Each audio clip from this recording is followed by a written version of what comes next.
It took the United States Congress 16 years to finally endorse a national holiday for Dr. Martin Luther King, Jr. But it finally happened. And here in Atlanta today, which was the seedbed for his commitment to civil rights, there's been a major celebration.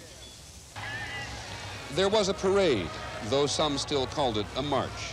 There may have been several 100,000 people in the streets of Atlanta.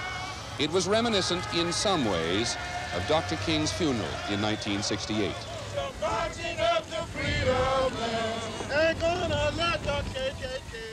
They came from all across America to honor the man and his movement, those who had lived and often struggled through the turmoil and violence of the 1950s and 60s. The civil rights leaders and admirers who had walked at his side, those who walk in his footsteps today. And those too young to remember a time when this was such a divided nation. And it has been an international day, a time to focus on inequality elsewhere. Here's ABC's Rebecca Chase.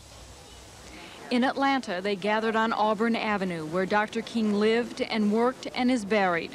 The day's ceremonies began with Vice President Bush and King's widow, Coretta Scott King, placing a wreath on the civil rights leader's tomb.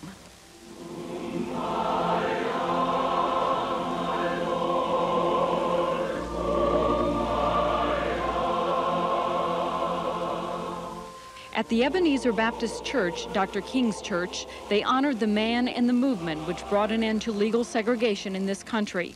But this was also a day to focus on equality in the rest of the world, specifically South Africa. Like Martin, Bishop Tutu understands that injustice enslaves the oppressor and the oppressed. Mrs. King awarded the King Peace Prize to South Africa's Bishop Desmond Tutu for his work against apartheid. We are going to be free. We know we are going to be free. When we are free, we will remember who helped us to become free.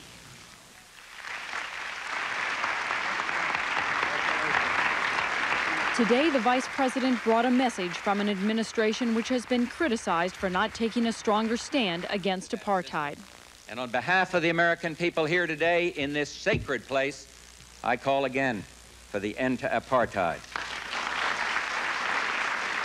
The Vice President said he came in a spirit of reconciliation to honor a man who proved that love could overcome hate.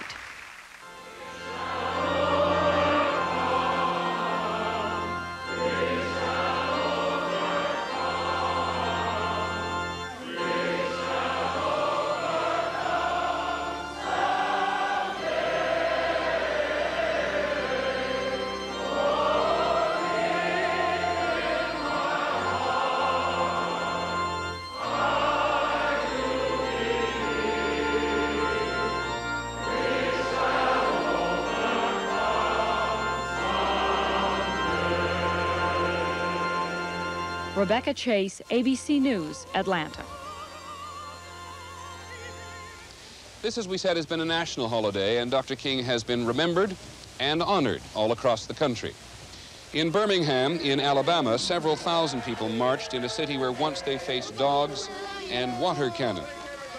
In California, from San Jose to San Francisco, a freedom train. And then, with the political leadership of California, another march evoking memories. There were large and small events in many cities, all intended to keep the dream alive.